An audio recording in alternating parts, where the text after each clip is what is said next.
তোমার শরীরে কোনো রকম রোগ ব্যাধি আছে কিনা তুমি ঘরে বসেই জানতে পেরে যাবে। তার জন্য তুমি আমাকে একটা চামচ আর একটা স্বচ্ছ প্লাস্টিক এনে দাও। এই টেস্ট নিয়ে একটি প্রতিবেদন প্রকাশ করেছিল আন্তর্জাতিক গণমাধ্যম সিবিসি।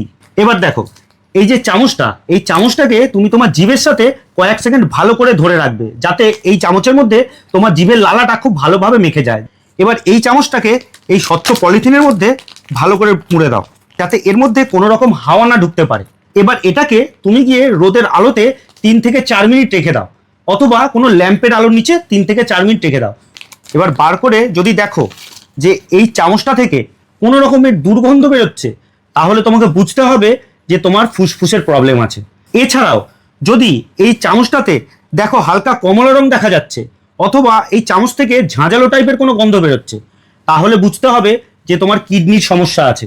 মূলত কিডনির সমস্যার কারণেই রক্তে ক্যারোটিনের মাত্রা বেড়ে যায়, আর এই ক্যারোটিনের ফলেই এই চামচে কমলা রং দেখা দেয়। আবার যদি এই চামচে হালকা হলুদ রং দেখা যায়, তাহলে বুঝতে হবে যে তোমার থাইরয়েডের কোনো সমস্যা আছে।